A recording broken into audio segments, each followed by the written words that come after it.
beginning of the story happens unexpectedly for everyone. A boy is playing with a kitten in the alley behind the institute. He loves animals and devotes every free minute to his four-legged friends. For him, they are better than people. Z, a girl in a dress, comes out from behind the corner. She addresses him and informs him that he has won a unique opportunity to enter another world where his most cherished desires will come true. The boy looks at her confusedly, because not only did he not talk to such a beautiful girl, he didn't even have friends. His only friends were four-legged, and how did she find out about his secret refuge? The stranger asked not to worry, but simply to accept from her an envelope with an invitation. On it was written that this is a unique opportunity. Somewhere nearby, a girl's voice sounded, wishing good luck. It seemed that the boy was falling. Somewhere above he saw a stranger who was looking down at him. Next to her were cat faces, also watching their friend in confusion, unable to do anything about it. Darkness thickened as the boy sank deeper into something like a well. He didn't even have time to be afraid. Inside, there was calm, and he didn't worry about anything. Nearby, the crying of a child and the voice of an adult calling a boy named Rufus could be heard. Everything around was very bright, and the boy realized that he was now inside the body of a little boy. He guessed that he had entered a completely different world. This world was called Mungard. Here there were real swords and magic. It was as close to fantasy as possible and had its own laws and rules by which everyone lived. The boy was truly a child, but not an ordinary one. He was reborn in the body of a real prince, Rufus Illidori, the third heir of King Illidori. Everyone around loved him and admired the little boy, clever beyond his years. Rufus tried in every way not to give himself away. With all his might, he pretended to be a little child, which over time became his habit. But out of respect and love for the prince, no one paid attention to his oddities. By the age of 7, he had grown significantly, and at this age, a unique ritual of skill transfer was usually conducted to determine what powers or abilities a person would possess in the future. The result of the trial at the ceremony could not be predicted, and Rufus was nervous. The older brothers supported him and assured him that everything would be fine. Their family is blessed with power. The first prince was named Guillaume Elandia. His younger brother, the middle son of the king, was named Leonard Elidoria. They asked him to calm down and gather his strength, as the ceremony was about to begin. The boys promised to support him, as they also clearly remembered their first time and were grateful to those who were by their side at that moment. So now they took him by the hands and led him to the great hall. In the great hall, the king himself, Rufus's father, sat on the throne. The boy began to worry even more. The father's appearance and his facial expression made him even more nervous. The priest finally called Rufus and invited him to approach the altar, where a magical orb stood on a pedestal. It was supposed to determine the candidate's skills. The boy timidly approached the table. When he placed his hands on the orb, it shone brightly. The man carefully observed the reaction of the contender, and he tried to feel something, but the energy overwhelmed him. The priest solemnly informed the king and all present that the young prince's summoning skills had awakened. The boy did not immediately understand what it was about. Perhaps it was dangerous magic. Rufus became nervous. He thought about whether he could handle the monsters that might come at his call, and whether he could control them completely by his will without bringing trouble upon himself. The boy thought that it would be better if he were a trainer and lived among the animals he loved since his past life. Someone behind congratulated him on such a unique skill. It was his older brothers. They told him that Rufus's skill was very unique. They themselves knew little about it, so it was better to refer to the Summoners Guild for explanations. There was a special organization that studied rare skills possessed by people. They could shed more light on their younger brother's abilities. The boys said they only knew 2 people who had similar skills. The next day, early in the morning, they arrived at a large building where the guild was located. At the entrance to the building, they were met by the guild leader Serbus Tian and his daughter. The man said that the king had warned about the visit of his youngest son, so everything was ready to introduce him to the matter. The boy asked what he should do. After all, there were only 2 people in the guild despite his hopes, and they were looking at him attentively, so Rufus asked to be told as soon as possible. Serbus invited him to the library to introduce him to the essence with greater clarity, using examples of known facts. Rufus was preparing to see unique manuscripts and books, ancient folios of centuries-old age. The room at first glance was empty. Apart from cabinets and shelves, there was absolutely nothing there. Disappointment gradually crept in along with doubts. Rufus doubted that he would get answers. The man handed him a book. He said that all the answers to the questions were there. Serbus warned that this book was not about animals and monsters. It was written about something else, more interesting. Tian emphasized that this book was about animals called magical in their world, and little was known about them, even in the royal library, so it was worth carefully familiarizing oneself with the material.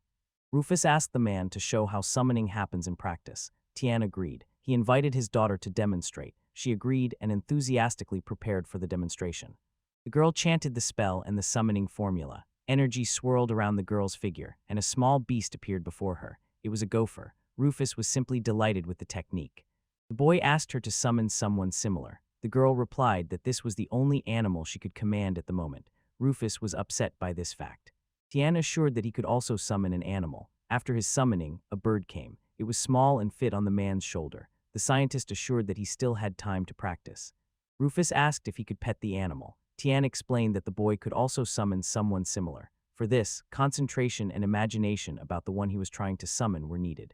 At first, it was worth trying to summon such a barden as Tian named. He asked him to imagine and fully represent the bird, making it as similar as possible. Rufus concentrated. He succeeded on the first try. The bird sat in his hands. On top of that, the barden could talk. He turned his attention to the boy, who was simply ecstatic about his talent. The prince saw that the magical bird's ability to speak was a complete surprise to Lara and her father. This could only mean that his skills far surpassed those of his own mentors. Rufus himself was curious about how to summon one of the animals and do it in such a way that they could also speak. He asked his mentor if he could summon someone else. He assured that everything depends on the completeness of the image and what he can do with his willpower and concentration. The man also assured that a great sorcerer is capable of much. The boy began actively chanting what he had long dreamed of. The appearance of such a creature frightened Tian, and he asked the student to stop so that he would not bring trouble upon himself personally. It even got to the point where Tian and Rufus were arguing, but they were calmed down by a man, the image of a judge, who assured that such behavior is considered normal for a 7-year-old child, and there is nothing to be ashamed of. The prince said aloud that he wished to summon a white dragon with red eyes, and that it should be very cute and well-behaved. When the boy realized he had said it aloud, he became flustered. Lara and her father looked at him attentively. They clearly did not expect such a desire from a 7-year-old boy, when at his age they dream of something more masculine and brutal, but a surprise awaited them. A huge white dragon stood before the boy. It looked intently at the little one and waited to see what he would do, and Rufus himself thought that this time he had done even better than he expected. The prince was approached by his guard. The young man tried to pull the boy away and save him from what could happen to him, but the prince understood what he had caused and that he should deal with this matter. Rufus felt his strength leaving him. He feared that if the need arose to deal with that dragon, he would not be able to do it. He would not be able to repeat the feat anytime soon. Lara got scared. The girl fell to the floor and looked at the animal that appeared before her with fear. Lara felt helpless, and not without reason. The dragon was different from the gopher. The dragon looked just as attentively at the boy who summoned him. The creature asked if it could destroy the walls around, as it was cramped and uncomfortable for him to sit in this room. Rufus was confused. He understood that only he could hear the dragon's voice, and they could only speak together. The boy asked the dragon if it could shrink in size, to which he received the answer that it was a difficult task. The creature ordered to come up with a name for it. Then Rufus would be able to give it commands and change its appearance and shape according to his own desire. The boy pondered. He did not believe what was happening.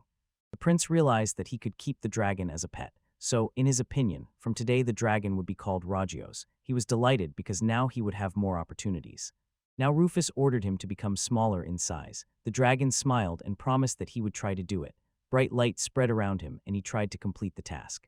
Soon a small, cute animal sat in front of the prince, very much like a little dog. The boy was already thinking about how he could play and have fun with it, but the little dragon did not like this idea. He promised that if he did not stop and kept talking nonsense, he would disappear. After all, he was not going to listen to all this nonsense. Rufus asked him to stay. The prince would change his attitude towards him.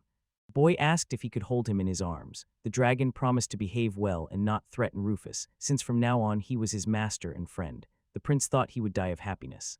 Tian interrupted the lesson. He asked how the boy managed to summon a magical creature that had not been described in any handbook before. After all, in this way, he provoked something new in the matter of summoning.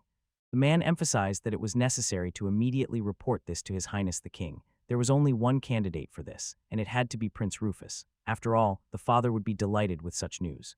Soon the boy was standing in front of the door of the main room, where important guests and envoys were usually received. The boy was worried about his relationship with his father, as he could get angry with him.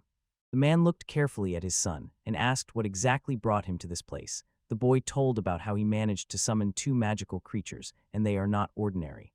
Rufus said that the first was a magical bird, well described in the guidebook, but the second magical creature, which could also speak, was a white red-eyed dragon. The dragon did not wait. He turned to the king and asked to spare a few minutes of his precious time for the son, who would inform him of truly valuable information that might be needed. Ragios took his primary form and promised that he would punish anyone who dared to offend his master, even if the one who treated Rufus contemptuously was his father. The king carefully looked at his son, who was sitting on the sofa nearby. He inquired how he managed to summon a dragon, about which there were no mentions in books or reference guides. The boy explained. The father was surprised that the first such creature was a dragon. The story the boy told the king was not very clear to the man. Rufus decided to keep silent about the fact that he had seen dragons before. The dragon hovered over the king. He warned once again that skepticism was inappropriate in this case. The man said that he had no intention, let alone to harm his own son, the heir. The boy walked through the main hall of the palace to his room. He held his dragon in his arms and thought about the fact that his father had ordered him to become the head of the Summoners Guild. Rufus was confused. He did not want Tian to lose his position, but the king said that he had already discussed with him his appointment as deputy. The father spoke with Tian about this immediately after the ceremony. The first task for the young leader was to prepare an appropriate report that would cover all possible magical creatures that people with similar talent could summon. It was necessary to control all manifestations of summoning so that no one would bring trouble to their kingdom. Finally, the king asked to convey to Ragios that he was not hostile towards him. But the boy had a good reason to be happy. In this world, it was not customary to keep pets. Animals here served only utilitarian purposes. They were simply used for practical reasons. Rufus received permission to keep Ragios and the bird. Rufus was incredibly happy to have received such permission. He knew he would create his own little zoo. His thoughts were interrupted by the appearance of his mother. The boy looked at her attentively. Despite her age, she remained very beautiful. The woman asked what important matter had brought him to his father's office. The boy showed her his pets and told how he managed to summon them to himself. The dragon asked not to forget about him and to rely on him in important situations. The woman almost lost consciousness. She saw a dragon for the first time, but the final factor was that it could speak. Rufus was confused. He did not expect to scare his mother so much. The boy was sitting in his mother's room. He asked if he could help his mother regain consciousness, but the woman assured him that she was actually fine. It was just shock and surprise that were too much for her. The brothers soon came to their mother's room. They were worried, and it was unknown what worried them more: what happened to their mother or the fact that they knew about his visit to the king's office. The boys suddenly saw that their brother was holding some animals in his arms. Their amazement knew no bounds when Rufus said that now he had a bird and a small dragon that could change shape.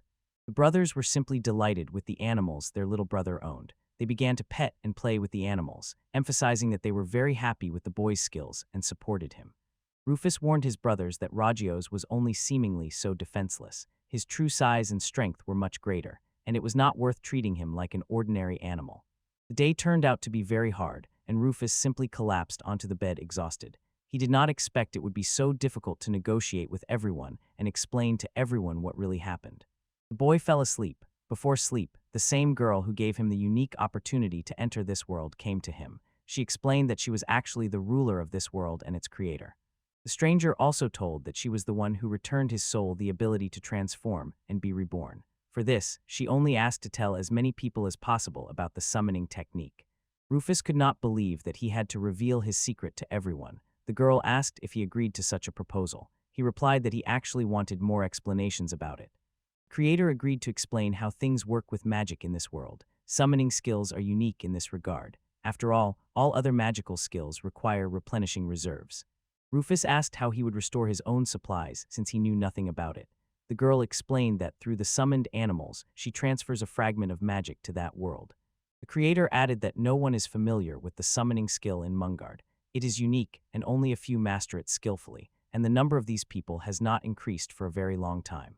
The girl added that in fact during the ceremony, each participant receives the skills they themselves desire. Rufus received his through a great love for animals and a desire to help and care for them. The creator said she chose him also because boys from the land have extraordinary imagination and can generate the most diverse images in their minds. The girl assured that she made the right choice. In addition to everything, she endowed the boy with skills in magic. Magic is divided into combat, healing, binding, and everyday. The information received and praise from the creator herself encouraged him to active activity, but she said that the boy had not yet fully understood everything that was required of him.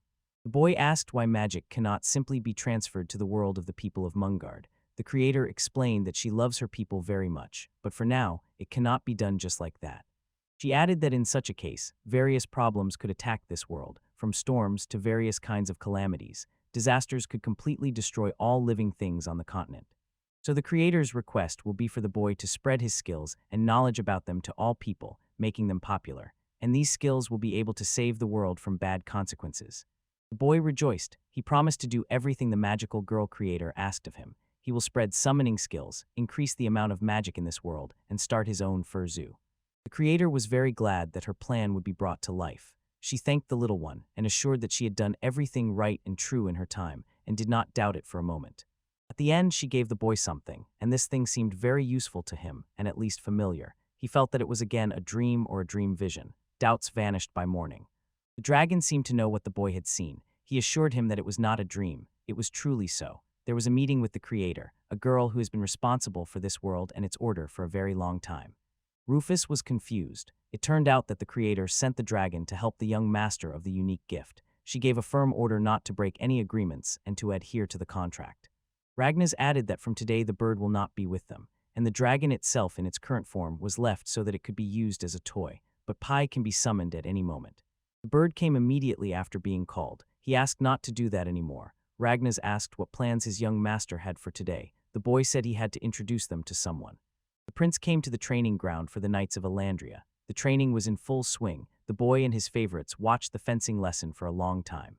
The prince's brother was the first to order to stop the lessons and approached his brother. He asked if he did not plan to start fencing lessons at the moment. The boy told about how Gilliam himself began sword training. At that time it seemed fun, but now he has undergone quite serious preparation and is considered a skilled knight. Brother Leonard approached them. He greeted them and asked if the conversation really concerned his humble person. Rufus understood that it was with this man that he could talk about magic and its significance in Mungard.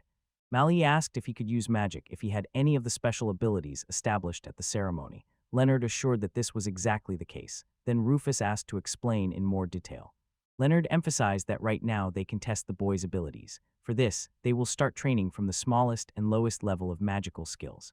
It was household magic used to light the way. Before that, the brother formed a bright sphere in his hand that spread light around and served practical purposes.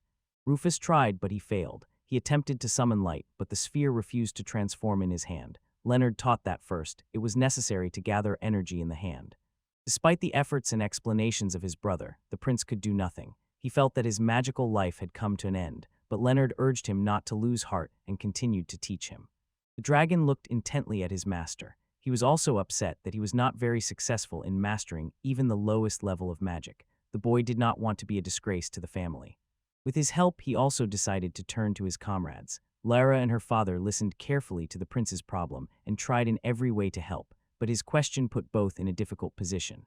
The boy asked what kind of magic he could use if he had skills in summoning animals and various magical creatures. Tan and his daughter were confused, not knowing what to answer. The man said that along with the possession of summoning skills, any abilities for magic and its use disappear. He recalled what his brother Leonard had told him. The question was spinning around what in such a case was worth telling Mrs. Creator. After all, he promised to help her and cope. Thoughts swarmed in the head, and all of them concerned the question of what to do next. The idea came by itself. The bad appearance of the boss made his subordinates nervous, but he announced a brilliant thought. If he could not use magic, then animals would use it. It was necessary to guess which animal or creature to summon for which case. If the magic concerned the matter of fire, then such a creature could be a dragon or someone who controls fire. He recalled the image in the book and realized that it was worth summoning a salamander to help him. This creature was supposed to control fire magic and become his faithful assistant in this regard. A small creature appeared before him. She was very cute, and at first glance, you would not say that she possessed formidable fire magic. Meanwhile, the salamander thanked him for his trust and promised to serve faithfully. The boy held the creature in his hands. It was neither hot nor different in any way, as it should be with a creature that possesses fire magic. Lara asked if she could touch the salamander and if she would get burned. The salamander did not want to fall into anyone else's hands, and it immediately agreed to serve its master faithfully. The girl, who actively wanted to take the magical beast on her arm, he wanted to attack. In order to avoid conflict, Rufus suggested as an experiment to demonstrate his skills on a pile of paper, which could be freely burned to show all his power and strength. The paper immediately caught fire. Rufus barely managed to jump back to avoid damaging his precious clothes. The boy did not expect this, but he was quite satisfied with the result.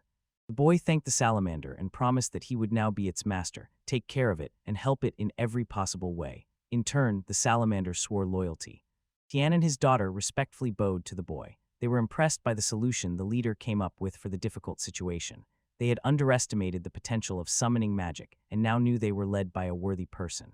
The man sat down next to his chief and promised that he would help spread the knowledge about summoning magic and all its benefits to the population of the kingdom and the whole world. Rufus thanked them and introduced them to Cayenne. That was the name he gave his salamander. The creature was happy to have a nickname and was pleased with how others treated it. The prince asked the creature about the limits of its abilities. The creature assured that it had a wide potential and could be used in the most difficult situations. Rufus thought about trying to use it for a greater effect and to monitor it. The boy joked and asked if the salamander could burn down the entire castle. The creature replied that it would gladly do so, just waiting for the order. The prince laughed. His mother, the queen, who entered the office just in time, was not amused. She asked the boy what was going on and what he was planning. Her facial expression was worried and concerned. With the mother's arrival, a simple game with pets turned into a nightmare. The woman did not understand jokes at all, and her attitude was too straightforward about all this. She clearly did not share the prince's enthusiasm. He showed her the salamander and informed her that this little one was one of those unique creatures he had learned to summon to help him. The boy said that he even named the creature. The mother lost consciousness again. She did not expect this. She was clearly not prepared to see a lizard in her home. The situation was taking a bad turn, as the mother's reaction could be a reason to stop the lessons. But surprisingly, the woman herself suggested getting acquainted with the son's animals. It was clear that she was trying to overcome herself. Because of this, Rufus felt pleased, as he would receive her approval. The animals introduced themselves. The woman was close to fainting again, as she did not expect that they could also speak. She even asked to try petting them. Even the dragon did not mind the queen petting him, although usually she behaves very reservedly, and the dragon does not like being touched like an animal or a toy. The queen mother got acquainted up close with the son's favorites and admitted that they were truly very cute. The boy did not expect that the woman had actually come just to say hello. Her delight was truly amazing. The adult woman behaved around the animals as if she were a little girl. The boy liked this, as he did not expect such behavior. Lara was very afraid of the salamander. The boy understood that if she did not overcome her fear, their work would be ruined, as it is difficult to achieve results under such conditions. Bird came to their aid. It drew attention to itself, and the girl looked at it with delight. Rufus guessed that the next animal he would summon would be the wonderful firebird. At his summons, instead of a huge bird engulfed in flames, an ordinary little bird came. Rufus hoped it would be more formidable, but it happened as it is now. However, the girl reacted with dignity to the appearance of such a small, cute creature. She even began to think that she herself could summon someone similar to this cute bird. Meanwhile, Service was rummaging in the library. It was during this activity that the boy caught him. The man clearly did not expect his appearance and was confused when the boy asked what he was doing. The researcher explained that for further study and report compilation, he would need a new reference book in which all new animals that could be summoned would be classified. Prince asked his brothers if they could draw well. They replied that they were not familiar with these skills at all. Rufus realized that he would have to do this himself. The boy walked upset and worried. He did not expect so much to fall on him from the moment he was going to help Mrs. Creator, but he was not going to refuse or give up. Tian came to help. He reported that the work on the illustrations for the new guidebook could be entrusted to the court painter. This idea pleased the little one, but he did not know if there was such a person in his father's palace. Rufus decided that summoning a bear who could draw would be a good idea. Soon a tall and sturdy figure emerged from the fog, slowly approaching the prince and his companions. The boy hugged the bear tightly. He named him Beard and was simply delighted with this little creature. The bear responded accordingly. He did not expect to manage all this so well. The prince decided to test the skills of his new favorite. He asked him to draw a dragon as he sees it right now. Beard took up the drawing and began to create. Rajas gratefully began posing in front of his comrade. The dragon did not mind having a full-fledged painting made of him. Bird promised that the painting would be ready soon. The boy carefully examined the drawing. It was as close to reality as possible. Even the court artist, an outstanding painter who had been here before, could not have done better. At Rufus's request, the bear painted a picture in a completely different style. The boy laughed loudly and had fun with his favorites, but suddenly footsteps were heard behind the door and everyone fell silent. Rufus's father, the king, entered the room. He asked since when his son's favorites had become so many and why they were all so cheerful. After all, the future heir is supposed to be engaged in study and science. The prince ordered his favorites to greet the king, for it is unbecoming to remain silent in his presence. But the king commanded not to invent anything, to do as he instructed, and to pay no attention to him. Soon the intelligent head of the conscription study department began to have more free time and devoted it entirely to his favorites and studying their behavior and manners. The the little one had a good time. He and his favorites could be seen in any part of the king's palace. Over time, no one simply paid attention to them anymore. Just sitting in the room was also not an option for him and his comrades. The boy remembered how his brother Leonard told him that at a young age he decided to explore the dungeons under the castle. This idea now seemed not as foolish as it initially appeared at first glance. The boy clearly remembered his father's order not to go anywhere and to stay in his room. The inner voices hinted at this, but another group supported the idea of going there to find treasures and valuables. Similarly, some voices insisted that it was worth taking risks because life is so short. Another part insisted that it was necessary to be careful and follow the rules of conduct. It is hard to imagine what punishment awaits them. After all, if the king finds out that his order was broken, he might lock him up for a very long time in his own room and leave him there. The animals supported their master's idea. They followed him to the basement, and only the dragon was curious about where exactly the secret entrance to that dungeon was. The boy began to recall the words of his older brother. Rufus told about the existence of a special secret black door in a part of the palace where only members of the royal family had access. Thus, they must infiltrate without attracting attention to themselves. The prince wanted there to be something valuable there because they were taking a great risk. He did not want to just stand before his father afterward. After all, the king's anger was the least desired thing now. Before the boy stood a large statue of a headless horseman. He did not know what to do or how to act correctly. Fear, however, gave way to curiosity and interest in what was happening. In the basement, as they thought, it was very dark. Ragnas asked his master to be careful and try to watch his step. After all, he could trip and fall somewhere. The little one decided to use the help of his faithful salamander and already took him in his hands and asked him to use his fire magic. In that case, they would not even need a candle. For an hour or maybe more, the boy walked through the dark corridors of the dungeon. He found nothing interesting here and began to think that his older brother had not told him the truth about what was really in the basements. He could not believe that his older brother had deceived him, but this time they clearly came here for no reason. It was empty around, and no one saw anything in this darkness. The boy began to wonder if he should turn back. Behind him, the iron grate that covered the door suddenly dropped. No one had time to say anything. Rufus was afraid they might have fallen into a trap or that the security system had been triggered.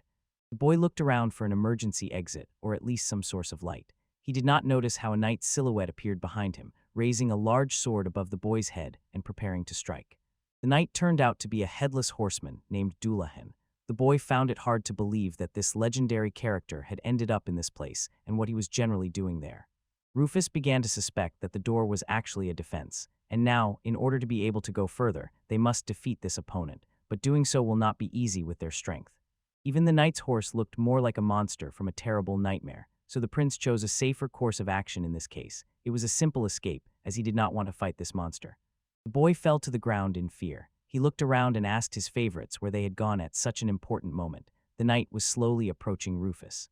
The doors behind him flew open as if an explosion had sounded behind them. The boy's brothers entered the room. They asked why he hadn't told them anything and why he hadn't invited them with him to the dungeon. Brother Leonard said that it was not in vain that he decided to follow his younger brother. He also said that he was very lucky because the dungeon was completely sealed by a special system.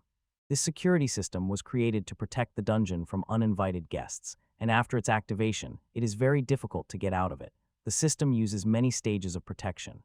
The boys emphasized that if the father finds out, he will get very angry at the younger one, so the best option is not to tell anyone about this adventure, but before that, it is worth finishing the matter. The headless horseman was still active, and he tried to fulfill his duty assigned to him by the king. The dungeon defender did not bother to figure out who the guests of his territory were. Rufus asked his brother if he had ever fought a horseman. The boy replied that the last time he fought a knight, he was about the same age as Rufus. That fight ended successfully. But this time it was supposed to be even easier. The rider spurred his horse and galloped full speed towards the boys, trying to finish the job with his sword, but the brother did not worry about it. With a skillful move, he knocked the enemy's head off his shoulders. It was very easy for a fencer of such a level. The little prince could not believe that his brother's movements were so fast. And the fencer with a smile told Dullahan that he had become much weaker since last time. He replied that the reason was the sacred sword in the hands of a skilled fighter, who had become the elder of the heirs. The doors creaked open and the boys went further, to the next hall, where someone else, resembling a knight or even worse, was definitely waiting for them. In the next room, a gargoyle awaited them. It sat high on the wall, and this time defeating it with a sword would not be easy. The monster understood this perfectly and took advantage of it. This time Leonard will take on the task. He promised that his magic would handle this monster. After all, this opponent is in no way inferior in strength and cunning to the Headless Horseman. This time it took a bit longer to deal with the opponent, but Leonard did a great job. He roasted the monster. The brother praised him, but the young man himself was not happy about it, as he thought he had done it carelessly. Rufus looked at his brothers with admiration. He understood that they were strong, but to be so strong as to deal with monsters in such a short time even for them, that was too much. On the way to the next room, the prince fell into despair. He thought that he was not even half as strong as his brothers, and on top of that, he constantly needed their protection and patronage. The room was full of monsters. This time, the rider and the gargoyles gathered in this hall all together. Rufus was confused. He did not expect to have to fight the entire horde of creatures at once. The older brother calmed him down. He taught the little one that a real man, especially when he is the heir to the king, must always be ready for battle. The brother's optimism instilled in Rufus's heart faith in himself and his abilities. The boy understood that this time the brothers expected protection from him, but he did not know how to fight with a sword and did not possess combat magic. The boys assured him that he would succeed and protect them, for he was their brother. The dragon came to the rescue. He emphasized that Rufus was no worse than his brothers, and at the moment, he just needed to give the order to start the battle, and then everything would happen by itself. The boy gave the order to act, and the dragon rushed into the attack. It was hard to call what was happening in the room, now battle madness. Rufus believed that the dragon would be a very powerful fighter. Ragnas easily ended the threat with a single blow. He did not even feel any resistance from the attackers and opponents, who crashed into the wall and turned to dust in the dragon's claws. Rufus decided to summon his other favorites. They appeared together before the boy and his brothers. The impression was dangerous, but at the same time very cute, as could be seen from the brothers' reactions. The favorites quickly dealt with the other opponents, who now lay in a heap in the corner of the room. Rufus was proud of the work of his favorites. He tried to praise them in front of his brothers. The princes believed that they had never reached this level before. The brothers were simply delighted with Rufus's abilities. He gave them the opportunity to travel further, and they continued their journey. The room they entered was empty, no signs of enemies or opponents. The only thing in the room was a low pedestal. The boys looked at it carefully and silently went to it. Gilliam approached the pedestal and explained that there was a special mechanism inside it. He took out a knife and deliberately cut his hand. Rufus began to get angry at the carelessness of his brothers. But Leonard asked the boy to calm down. After all, the wall ahead would change. It was only necessary to look at it more carefully. Rufus decided to trust his brother and rely on his experience. Rufus was surprised when a secret passage simply opened in the wall ahead. His brother explained to him that only royal blood could open these doors. For everyone else, it was closed and inaccessible. The boy asked what was inside the secret room. His brother said that he could check personally. There was nothing to be afraid of. They would no longer have to become victims of monster attacks. Before Rufus's eyes appeared treasures. The room had many things from weapons to chests with gold and precious jewelry and metals. The boy was very surprised and embarrassed. Leonard explained that this room had ideal conditions for storing valuables and precious items. It is here that the main royal relics and ancient artifacts are kept. The boy asked if everyone really knew about this. His brother said that the whole family possessed this secret, so from today, he was also a full member, but it was not worth telling everyone about it. The little dragon watched the wall attentively. His interest caught Rufus's attention. He asked what was so unusual there. The dragon replied that there was a powerful energy source.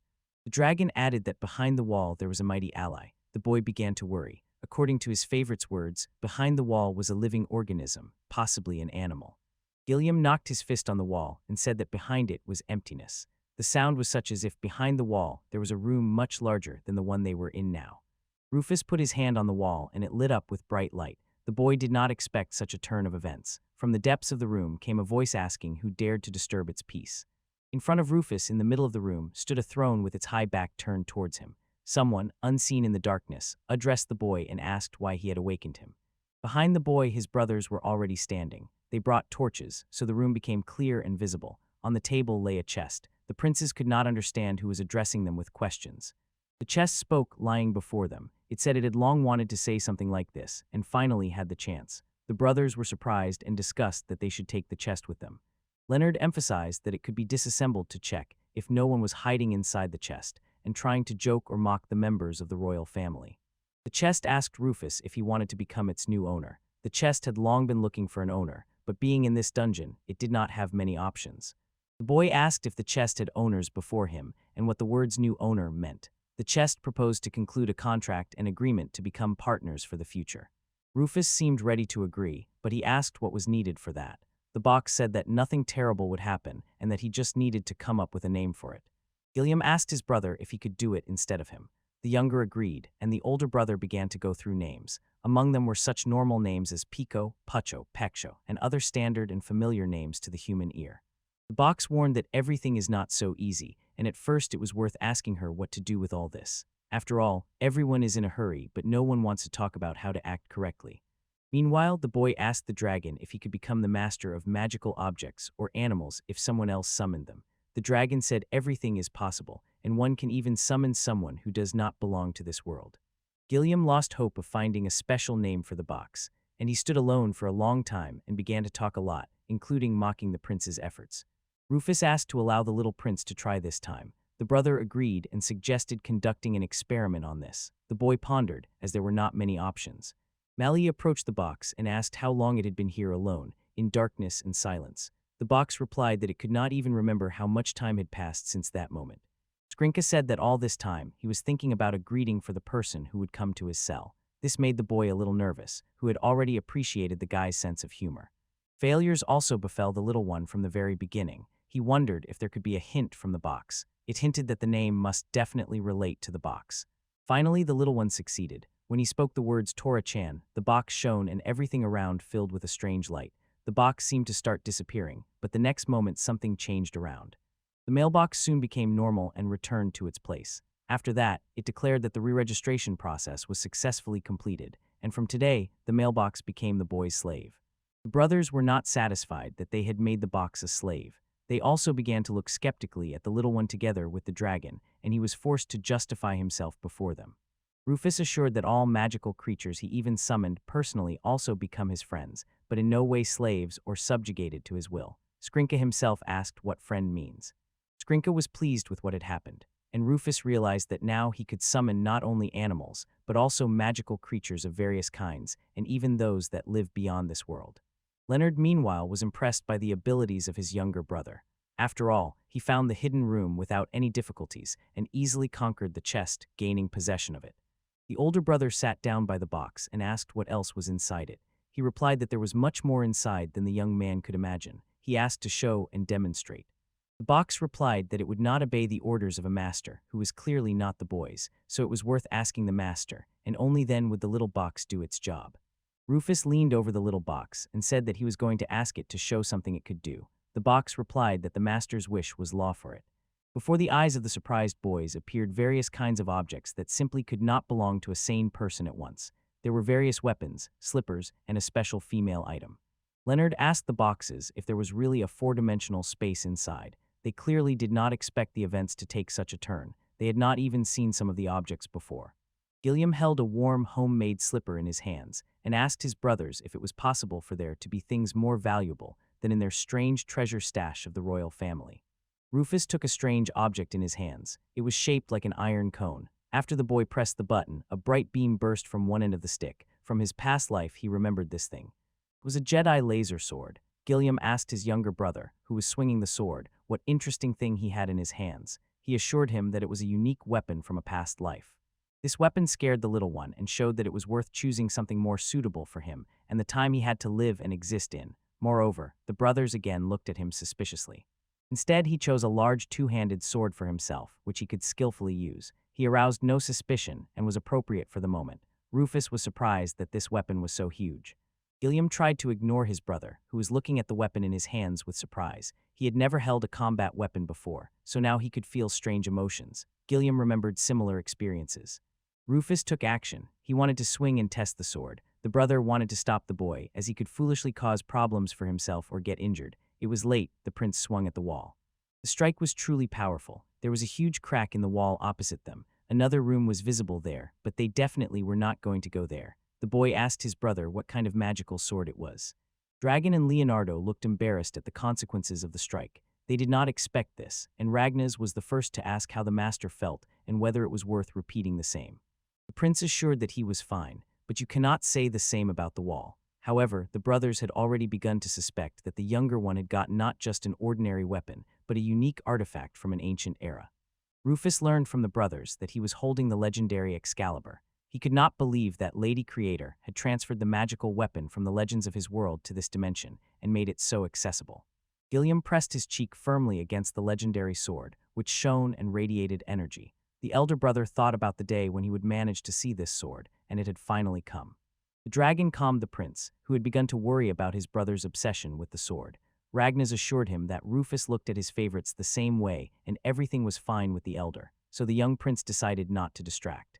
Gilliam asked his younger brother if he could take a sword for himself. Rufus asked if he could conquer this artifact to then increase the magical energy of this world, to which the dragon assured that this was not the case. So the prince replied to his brother that he could take such a precious thing, as he did not know how to use it. The boy could not imagine why he needed such a formidable weapon, so he gave the sword to his brother with a pure heart. Leonard suggested to the boys to take the sword and get out of the dungeon, as they might be searched for upstairs. The king would not be pleased that the sons visited the secret dungeon unnecessarily. Already on the mountain in the palace, they unanimously decided not to tell their father about the treasures and the secret room they had visited. The prince liked this idea because in that case, his favorites were not in any danger. It was late, delighted by their walk and adventures. They did not notice when their father approached. He asked how things were in the dungeon. After all, he had heard rumbling from there, and the secret doors were open, which usually did not happen. Gilliam showed his father the sword he had acquired in the dungeon. The boy was simply thrilled with the weapon. The brothers thought that boasting about it was unnecessary. After all, they noticed that the man took it badly.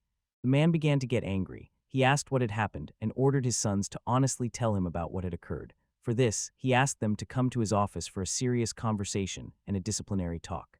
Soon they were all sitting in the king's room, where the father listened attentively to their adventures and how they overcame the security system established long ago by the current king's parents, who forbade going there just like that. The man also learned about the chest. He said that one of their ancestors had summoning skills and could therefore call forth a similar artifact. Now he was also interested in whether there was anything interesting inside the box. The box heard this conversation. He explained that inside him there is almost everything that existed in this world and in other dimensions, and he can provide all of it for use. The prince decided to check this, and he was pleasantly surprised. Soon Excalibur was before the father. The man carefully examined it and checked it. His skills in assessing weapons could only be envied. Gilliam's gift for swordsmanship and fencing was inherited from his father. But the note of positivity quickly changed. The man emphasized the prohibition of going to the dungeon, so violators of his order faced punishment. For the elder sons, the punishment was making a list of all the weapons in the palace.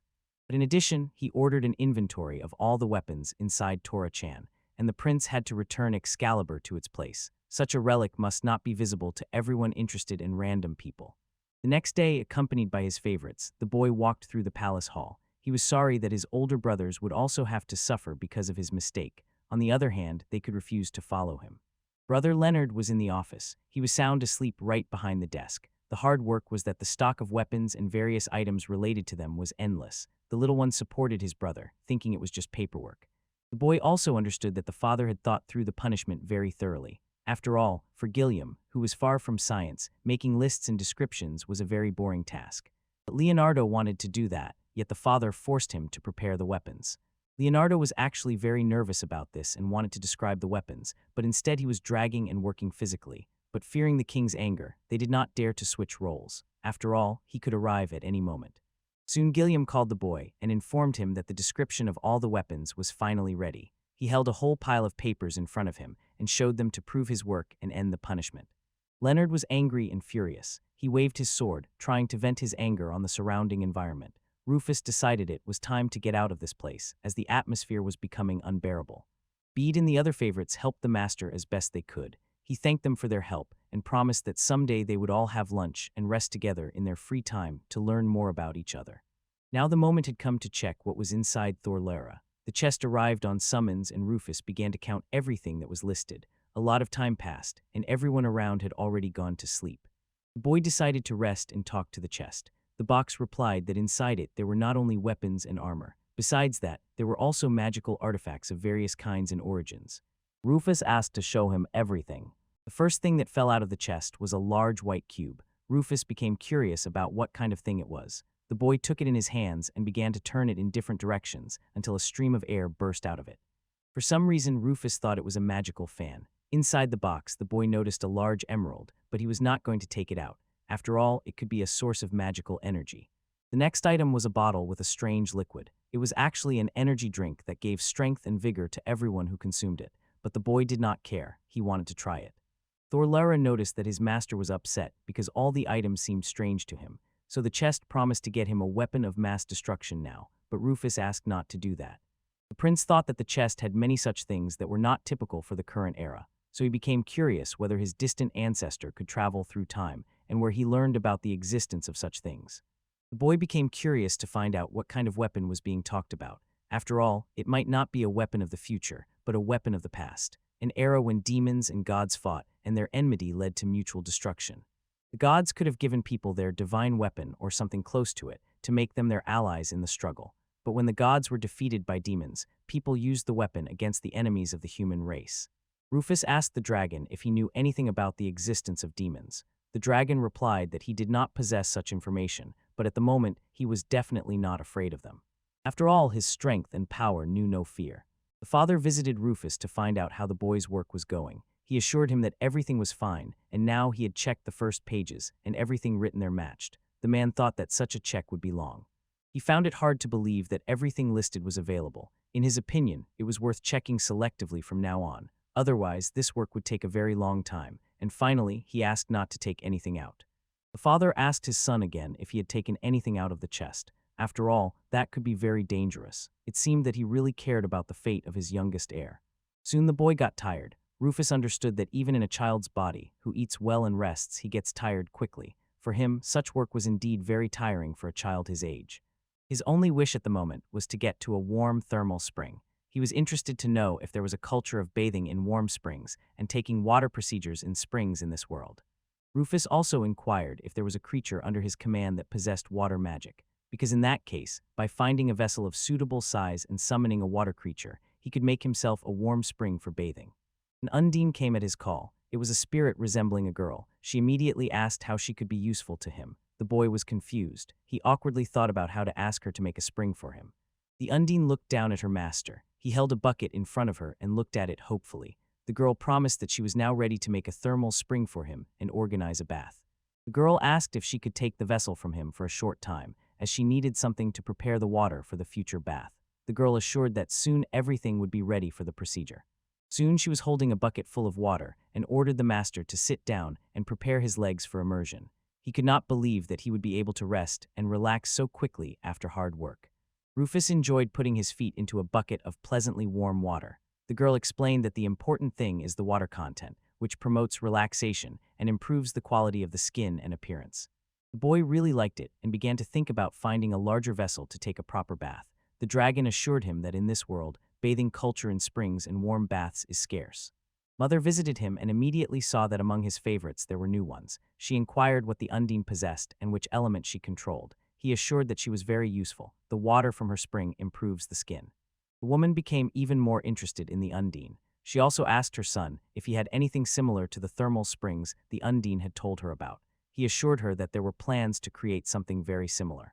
Soon the boy was standing in front of the huge pool. He was thinking about whether his pets could make a thermal spring in this pool. It remained to give the order to the little animals and watch. Undine worked with all her might. She tried to fill the pool with the best possible water, which would be beneficial for the skin and for overall relaxation. The girl invited the master and his mother to come in. The boy was confused. He did not expect to have to take a bath with his mother. The woman assured him that they are one family and there is no need to be ashamed of it, as parents often bathe with their children. Rufus understood that he could not allow this because being in the body of a little boy, he might show something unnecessary to his mother, and he would feel even more ashamed because of it. But despite everything, he could not refuse. Soon he was in the same bath with his mother. The woman enjoyed the fact that the bath allowed her to improve her overall well-being and skin quality. She could not believe that they had never had anything like this before. The boy was happy that his mother became satisfied. He thought that some things were still too early for him to understand even for his real age from his past life, but he really wanted to share this achievement. The idea arose to share this achievement with the brothers or with all the knights of the order. Meanwhile, Mother was talking about how she doesn't like drying her hair after a bath. Rufus thought about a hairdryer. An interesting idea occurred to Rufus. He asked his mother to wait and summoned a fairy with wings. She was supposed to dry the mother's head with the power of air. The fairy was happy to be called and ready to be of service to her master. The fairy, whose name was Tia, asked the woman not to move and to relax. After all, her hair was actually in no danger. Instead, even it would become better in quality. The queen was confused but agreed to the proposal. Soon she was glad that she managed to avoid a difficult and boring procedure. This time her hair was styled very nicely. The procedures generally rejuvenated the queen and made her look like a girl. The maids were simply delighted that the queen changed so much after taking a bath. They could not believe that such an effect was possible. The woman was happy to have such an attractive appearance. The mother asked her son to make it possible to have such procedures much more often, and if possible, to tell a wide circle of people about them so that they could also have the opportunity to do this. Soon Tia and Rufus were working on enabling Tia to summon a salamander. The prince decided to spread the skills of summoning animals that could make baths and thermal springs more accessible to everyone. Lara was also making progress in summoning animals. She specialized more in summoning the firebird and similar birds. The boy always praised her for this skill. The girl was happy and shared his enthusiasm. The girl was very tired from this because she worked from morning till evening. Rufus advised her to rest more because if she became chronically tired, her diligence would become much lower. The queen visited the guild building. She inquired about how the classes were going. She asked her son to help her organize a bath for all who wished, but first of all, she wanted to send the girl there. Soon rumors and gossip about the miraculous spring spread among the servants and residents of the kingdom. Even the aristocracy whispered about the thermal springs used by the royal family and their close associates. The number of people who wanted to try something like this at least once grew every day. Even knights wanted to rest in the thermal spring and relax in the miraculous thermal spring. The situation eventually got out of control. The number of people kept increasing every time. This could cause the king's anger because all his subjects began to be in the palace, and he clearly did not approve of this. The man called Rufus to himself and had a serious conversation with them. He asked to stop this in his palace. When the boy mastered his abilities, the king did not expect everything to gain such momentum and be so noisy. The man emphasized that he would give orders that the guards should not let anyone else in, but the conversation did not end there. The important matter was that the question of a future marriage needed to be resolved. For the boy, it was truly a shock. He did not expect that this issue would arise soon, but the father insisted that it was worth thinking about marriage, as he had reached the necessary age, and there were already candidates as well. The boy was clearly outraged. He emphasized that he was only 7 years old, and it was too early to think about such things, but the father thought otherwise. After all, even his brothers were already engaged to girls they had never even seen. Rufus thought that at such an age, even in a royal family, marriage becomes a political matter. He did not want explanations from his father, but he also did not want to be touched. He preferred being with his favorites now. The boy listened inattentively to his father. He thought that in his past life he was a bachelor, but now he had an even more important mission, which was to fill this world with magic through the summoning of magical animals. After talking with his father, the boy wanted to eat. He asked the dragon if magical animals generally needed to consume anything as food. The dragon assured him that it was not necessary, but sometimes it could be tried. The little one thought that it was worth making a barbecue for all the animals he owned. It was supposed to be fun and make them friendlier and more sociable. Rufus wanted to ask the head chef about this. The chef listened carefully to the boy and asked what a barbecue was. After a brief explanation, he understood the essence, but he assured that it could be dangerous, as it was easy to poison food that way. The boy asked what other dishes could be cooked on a grill over an open fire. The man was clearly displeased with the desire to cook over an open fire, but he listed a number of dishes. But the next obstacle on the way was that the boy's favorites, even though he was a prince, were not allowed in the kitchen. They could not even cook over an open fire, as it was forbidden by palace rules. Rufus remembered his past life. There were many sweets there, and in this world their quantity and variety were actually limited. However, trying to cook something tasty and treat his family was an enticing idea. The boy did not think for long. He summoned the robot chef. Many of those who saw the robot considered it a golem, a magical creature, distant and incomprehensible to this world, but Rufus reassured everyone.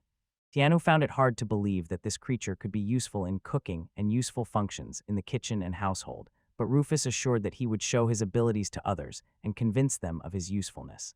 The prince called his assistant Ray. The boy wrote a list of groceries needed to prepare dishes considered bizarre in this dimension, but Rufus was not afraid of this. He was waiting for the presentation. The next step was summoning the magic box. The boy asked if Torlara had a wind cabinet. He asked if it was that strange kitchen appliance used to cook food in a closed box. Soon the girl and the prince were standing in front of the oven. They decided to familiarize themselves with the user manual and start preparing treats under the guidance of the chef robot. Lara was simply delighted. But the little one could not read a single word from the manual. He expected that the magic box would help figure out the writing. It said that to prepare it, one needs to use the energy of magical crystals. Ray arrived soon with the groceries. He said that he had found everything necessary, although in fact it was not so easy to do. The boy was delighted and promised that he would gladly treat the servant to delicious dishes from these groceries. The robot enthusiastically began cooking as soon as he heard that there were ingredients available. He wanted to make pudding, but his movements were very fast, and Rufus could not follow how he was preparing the dish. Everyone really liked the pudding, but the question arose of how to store leftover food if it cannot be left out in the kitchen for long. Lara could not advise anything, and then Rufus remembered the existence of the refrigerator. Skrinka quickly organized the refrigerator and the user manual. Lara tried to read it and found out that magical crystals were needed again. Without them, nothing would work. Tian and his daughter were the first to try the cold pudding. The man was simply delighted with what he had made. The achievements of civilization gradually began to fill this world and save it from destruction. Even the dragon savored the pudding. He emphasized that he had never tried anything like it before and had previously been indifferent to food. But after that, his curiosity shifted to food because it was very tasty and pleasant. Over time, Rufus's favorites, although not needing food for their existence, got hooked on the tasty dishes prepared by the prince or the robot assistant. They enjoyed the flavor and gladly ate during their free time. The boy wanted to share his achievements with his parents, but he could not just serve the desserts. He had to wait until his own dish was served on the table on time. The head chef served the pudding on the table. The queen mother carefully examined the dish and asked what it was, as she had never seen anything like it before. The man informed her that it was a new dessert with a new recipe. The cook added that the recipe was shared with him by Prince Rufus. The boy was confused because he had not ordered the cook to keep silent about who was the initiator of this event. Now the father would definitely be angry and dissatisfied. The boy explained that he did not prepare the dessert. The recipe was suggested to him by the robot assistant. The king did not immediately understand what was being talked about and ordered to show that mysterious robot and also the cook at the same time. By Rufus's order, a mysterious assistant appeared before them. It was truly a robot, but unlike the cooking mode, now it was trying to destroy everything around with lasers from its eyes. A software malfunction occurred with it. Brother Gilliam ordered Rufus to stop the robot because their mother lost consciousness and got nervous again about what to do. The robot scared her and caused her to lose consciousness. She could not get used to the wonders. The brothers were ready for the new dishes they liked. Brother Leonardo was not ready to see the robot but was pleasantly impressed by it. He did not consider it a strange creature or a marvel. The father and the queen, who had finally come to her senses, appreciated the pudding. They were willing to endure a lot for such a delicacy. They could not praise the cook enough, whose appearance they still could not fully get used to. But the reaction of all family members showed that they would succeed, and everyone forgave Rufus himself and his robot. After that, the conversation turned to the inspection trip to one of the duchies. According to Gilliam, the Duchy of Flirt was not enough for him. The boy tried to recall something about this duchy and the characteristics of its population. According to the books, it was no different from other lands of the kingdom. Gilliam pointed out that in those lands the influence of the royal family has begun to weaken. It is time to go to those lands, restore order, strengthen the royal family's positions, and conduct an asset audit. In the little prince's opinion, just the fact that a member of the king's family will arrive at the residence of the local rulers will be a good reason to chat and gossip. It is worth demonstrating trust in the rulers. Thus, the attitude towards the royal family among the local ruling circles of the aristocracy will also change. It was unacceptable for one part of the kingdom to become weaker and lose its influence. Rufus recalled Lady Creator's order. The boy caused considerable surprise when he asked his older brother to go to those lands with him. No one expected such a step from him, yet Gilliam agreed. When the little one was asked what caused such a desire, he simply assured that he wanted to spread the summoning skills. The only one who was not surprised was the king. The father did not expect otherwise. The man emphasized that, although the younger son often brought problems to the royal family, he respects his intentions to spread summoning skills among all who wish to learn and use them.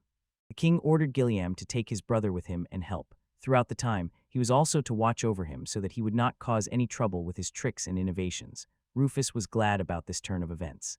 Gilliam explained that they would depart in a week, so the little one would have plenty of time to prepare for the trip. The inspection was planned to last 7 days, and its schedule would soon be known. The older brother provided a list of important persons of the Duchy of Flirt. They needed to be memorized, and the letter was to be left here so that it would not fall into the hands of the aristocracy of that duchy, as that would be unnecessary information for them. Rufus asked his brother if he could tell him more about the key figures listed. He clearly did not want to say much, so the conversation had to be postponed until later, upon arrival. Rufus prepared all week. He studied all possible written mentions available to him. While his older brother would be inspecting the knightly orders and their training, the little one would check the palace and other things. Because of this, work in the guild had to be slightly paused, which surprised Tian and his daughter. They did not expect that the boy's enthusiasm for challenges involving animals and magical creatures would only decrease over time. Later, he, together with Ray and his older brother, came to the Royal Research Center. It was an extremely important institution for the entire kingdom, as it was here that new knowledge was developed. Even the guards at the door were real. The man asked the third prince what the purpose of his visit was. He said he wanted to learn as much as possible about the people from the ruling circles of the Duchy of Flirt. Leonard gladly met his little brother. He understood that his visit was connected with the upcoming trip to the duchy. The boy promised to help his younger brother and asked him to wait a little. Soon he brought a whole book that contained mentions of the ruling family Flirt. The young man promised to give the book to his younger brother for the duration of the journey to the duchy, as the relevant information would definitely be needed. It was very convenient that the book, besides containing biographies of aristocrats and ruling figures, also had illustrations with portraits of all the described persons. This made things much easier, because now he would recognize them by face.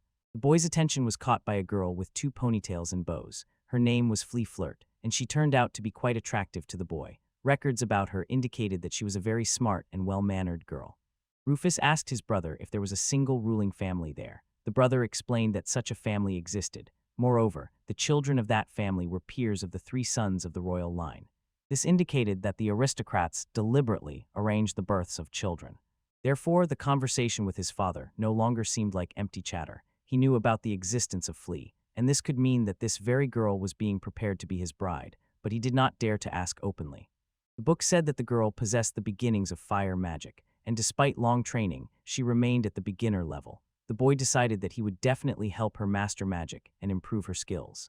When the boy assured that he remembered everything and there was no need to take the book, he was about to say goodbye. Brother Leonard was impressed by how quickly his brother learned and remembered everything. The young man wanted to make him a profitable offer.